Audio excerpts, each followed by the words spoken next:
जवारामगढ़ में आपके बीच में आकर के आज फिर बहुत खुशी हो रही है।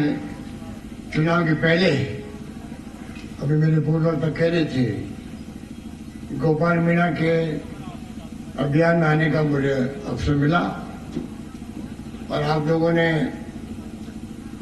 गोपाल मीणा को आशीर्वाद दिया, कामयाब किया। उसके लिए मैं आपको बहुत बहुत धन्यवाद देना चाहता हूँ, शुक्रिया। गोपाल मीणा नौजवान है, दमखम वाला है, समर्पित है, निष्ठावान है, प्रतिबद्ध है पार्टी के प्रति। इसलिए पिछली बार इसको टिकट नहीं मिला, तब भी ये अनुशासन में रहा, खड़ा नहीं हुआ। ये बहुत बड़ी बात है। और जो धैर्य रखता है उसको कभी कभी पार्टी से उन्हें मौका मिलता ही मिलता है।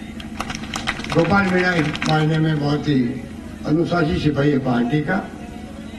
कल परसों इसको कहा एक दिन के नोटिस के अंदर, और इसने तमाम व्यवस्था करी, आप सबको बुलाया, हमें मिलने का मौका दिया।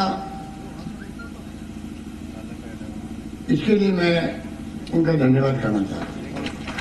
आह्वान करूंगा आप सबसे, अभी पायलट साहब ने, पांडे साहब ने सब बातें आपको कही। हालात देश के बहुत गंभीर हैं। उस गंभीरता को अगर लोग नहीं समझेंगे तो आने वाले वक्त में बाद में उनको पश्चाताप करना पड़ेगा। मोदी जी पिछले चुनाव में जो बड़े बड़े वादे किए, उन वादों का भूल गए। अगर उनमें हिम्मत है तो ये कहे कि मैंने ये वादे किए थे, काला धन का हो, रोजगार का हो, नौकरियों का हो, महंगाई कम करने का हो, किसानों के लिए हो, जो वादे किए वो कहे भाई ये मैंने वादे निभाए हैं और ये मैं नहीं निभा पाया, इसके कारण ये है, कोई दिक्कत नहीं है और आगे मैं ये करना चाहता हूं। ये इसके आधार पर चुनाव मैदान में जाना चाहिए उनको। और विपक्ष कहेगा भाई आपने ये, आप कामयाब नहीं हो गए, आप काला धन लेके नहीं आए, 1 रुपये भी। 15 लाख में खाते में डाल देंगे हर परिवार में, हर व्यक्ति के, वो पैसा आ ही नहीं खाते के अंदर। महंगाई कम हुई नहीं, अंतर्राष्ट्रीय कीमतें घट गई आधे से ज्यादा तेल की, तब भी हमारे यहाँ दाम बढ़ते ही गए। ये क्यों? रोजगार 2 करोड़ रुपये देने की बात थी, उसका क्या हुआ? ये विपक्ष पूछेगा उनसे। ये लोकतंत्र का कायदा होता है। और फिर आप जो जज हो, आप न्यायिक अधिकारी हो, आप भाई बाप हो लोकतंत्र में, जनता फैसला करेगी देश की कि हमने बात सुन ली है मोदी जी की सरकार की और विपक्ष की, अब हमारा फैसला ये है। ये लोकतंत्र का कायदा है। तो मोदी जी चुनाव आते ही राम मंदिर याद आता है, चुनाव आते ही आतंकवाद को लेकर के जो अगर सैनिकों ने साहस दिखाया उनको सलाम करते हैं।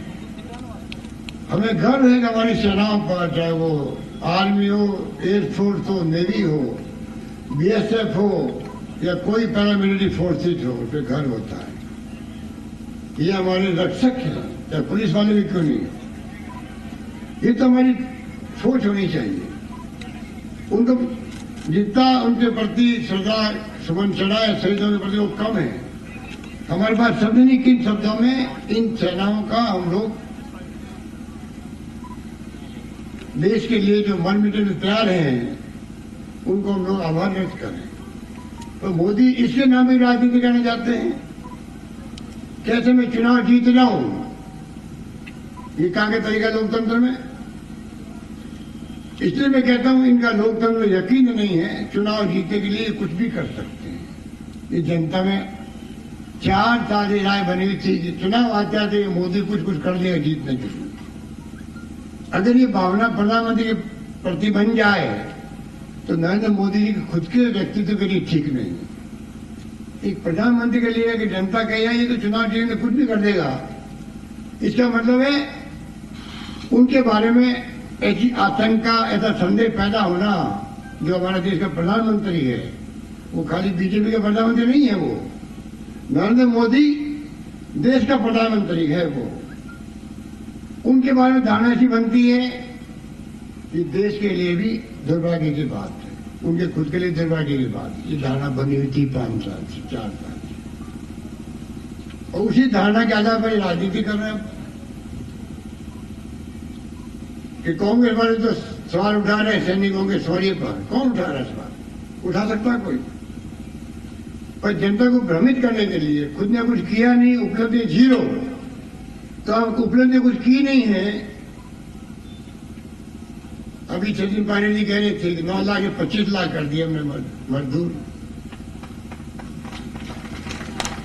आप बताओ, ये तो नरेगा को इस्तेमाल के रूप में बर्बाद करने में तुले हुए थे। खुद ने कहा था पार्लियामेंट के अंदर, आपको याद होगा, बाहर मोदी जी ने तमाम काम उल्टे किए इन्होंने, तमाम नाम बदल दिए सरकार की, जो कांग्रेस सरकारी स्कीमों के नाम बदल के काम चलाया। 100 स्मार्ट सिटी बनेंगे, हिंदुस्तान में एक स्मार्ट सिटी नहीं बनी। किसानों की आमदनी दुगनी कर देंगे। वो क्या हो रहा, किसान आत्महत्याएं करते फिर रहे हैं, आंदोलन कर रहे, सड़कों पर आ रहे हैं। आज सबसे ज्यादा अगर कोई खिलाफ है इस सरकार के, मोदी जी के, इस देश का किसान वर्ग खिलाफ है। मैं दावे के सबको बर्बाद कर दिया। अब तो व्यापारी भी रोने, जीएसटी और जिस प्रकार की नोटबंदी हुई, किसी को फायदा नहीं मिला। नोटबंदी ने ना तो काला धन आया, ना आतंकवाद खत्म हुआ, ना नक्सलवाद खत्म हुआ। ये स्थिति, जितना पहला ब्लैक मनी था वो सब जमा हो गया, व्हाइट बन गया। वो किस मुंह से बात करते हैं मोदी जी वोट मांगने की?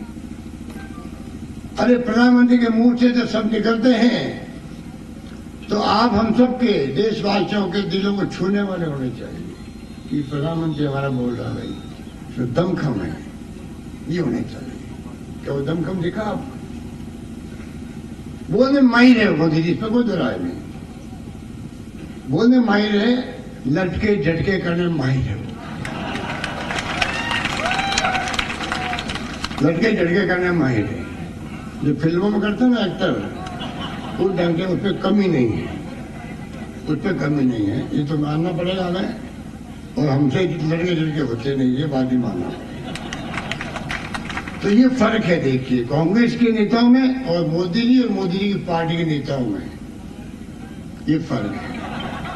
इस फर्क को आपको समझना पड़ेगा कि ये लटके झटकों से, या आप राम मंदिर की बात कर लो, सेना की बात कर लो, आतंकवाद की बात कर लो, भावना जगा दो कि राष्ट्रवादी तो हम लोग हैं। क्या अपन यहाँ बैठे हुए हैं हम राष्ट्र विरोधी हैं? पूछो इनको, हम राष्ट्र विरोधी हैं? हम हिंदू नहीं है क्या? बीजेपी का फॉर्म भरना जरूरी है हिंदू बनने के लिए? ये इनकी सोच है। ये बहुत गंभीर स्थिति है देश में। देश में कोई स्वास्थ्य सेवाएं बढ़नी चाहिए, वो बात नहीं कर रहा कोई कि भाई गरीब आदमी कहां से दवाई में पैसा लाएगा, कहां इलाज करवाएगा। इलाज छोटा मोटा ऑपरेशन करवा लो, 50,000, 1 लाख, 2 लाख लगते थे, और लगते आज भी है प्राइवेट हॉस्पिटल के अंदर। सरकारी अस्पताल में हमने फ्री कर दिया, अलग बात है। दवाइयां फ्री कर दी अस्पताल में, जांचें फ्री कर दी, अधिकांश जांचें, ऑपरेशन फ्री कर दिए। सरकारी अस्पताल में जो सुविधा हिंदुस्तान के अंदर सबसे अधिक अच्छी की है, पहल की है, रास्ता है, पहल की है, इसमें कोई दो राय नहीं। तो मैं कहना चाहूंगा आपको, आज देश में बात होनी चाहिए, अच्छी शिक्षा हो, अच्छे स्वास्थ्य सेवाएं हो, बिजली पूरी पैदा हो, किसान को पूरी बिजली मिले, मांग दे कनेक्शन मिल जाए, किसान को मांग दे मिल जाए। अभी तो 5-5 साल 10-10 साल पेंडिंग रहती है। सड़कें अच्छी हो, शुद्ध पानी मिले पीने के लिए, ये हमारी बहस का विषय होना चाहिए आपस के अंदर, पक्ष विपक्ष का। उसके बाद फैसला होना चाहिए, क्या वो है? पूरे देश को भ्रमा दे मीडिया वालों जो खड़े मेरे सामने, फोटो ले रहे हैं मेरी और वीडियो कर रहे हैं, ये दबाव में है मोदी जी और उनके कंपनी के, उनके मालिक दबाव में है, जिनके मालिक है उनके दबाव में है। हमारे यहाँ पे छापा नहीं डाल दे,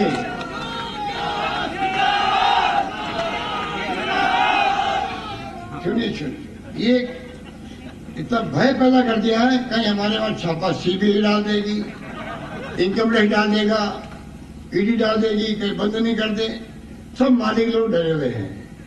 वो चाहते हुए भी निष्पक्षता से बता नहीं पा रहे देश में क्या हो रहा है।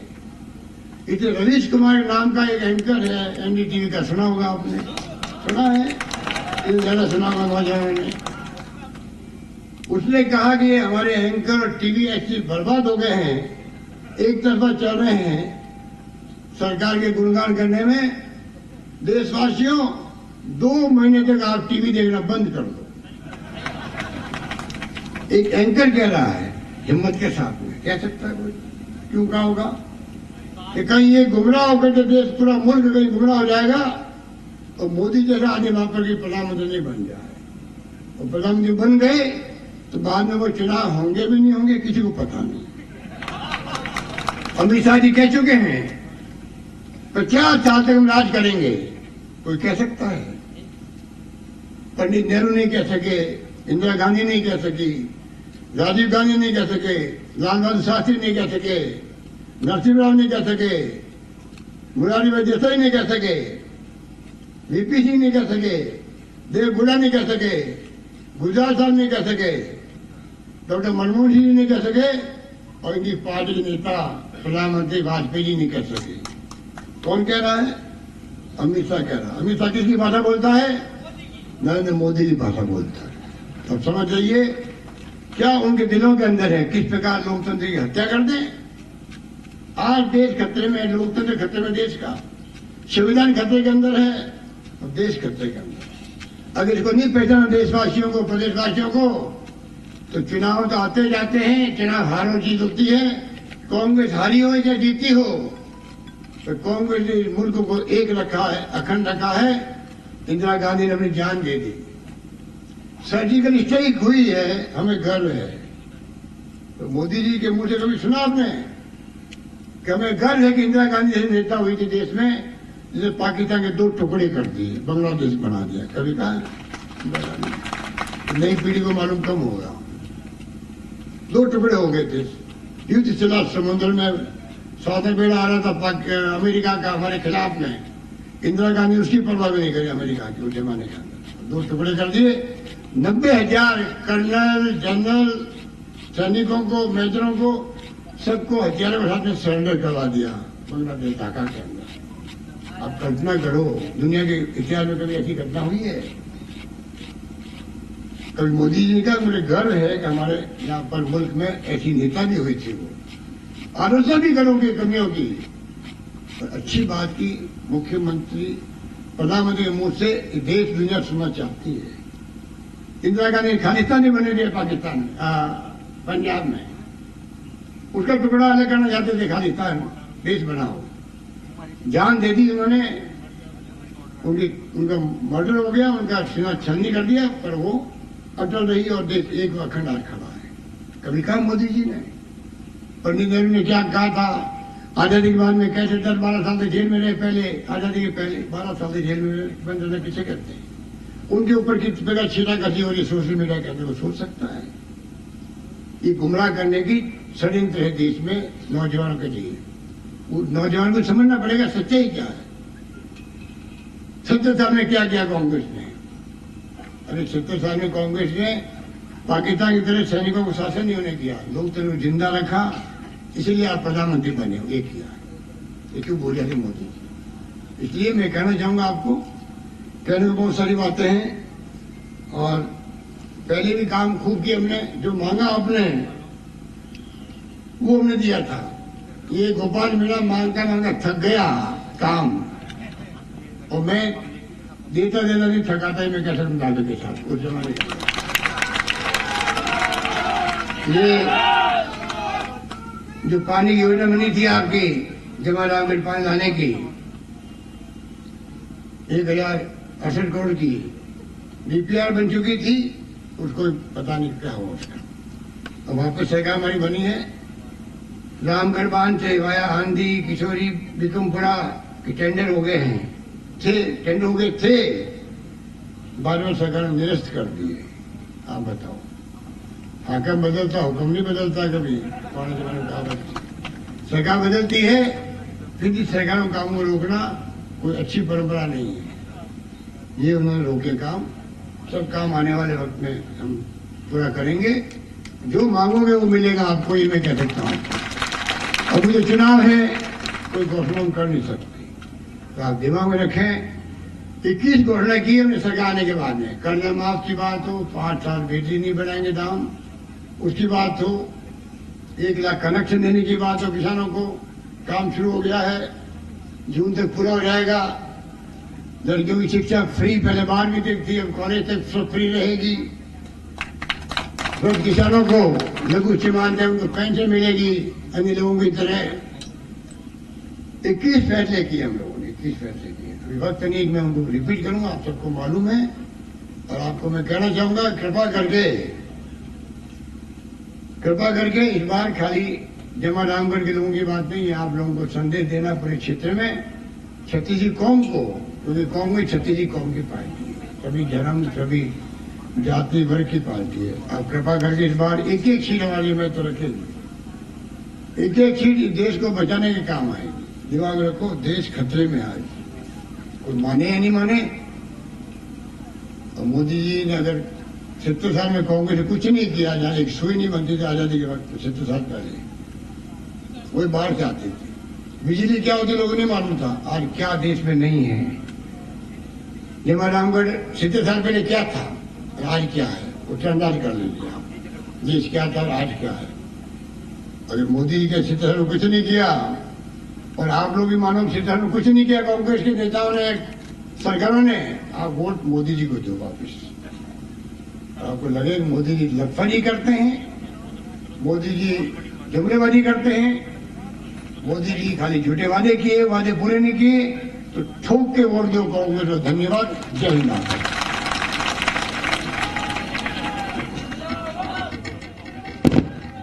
बहुत बहुत धन्यवाद सम्मानीय गहलोत साहब। और यूथ कांग्रेस के कार्यकर्ताओं की तरफ से 51 किलो की माला पहना तस्वीरें आप देख रहे हैं। मुख्यमंत्री अशोक गहलोत ताबड़तोड़ चुनाव प्रचार में जुटे हुए हैं।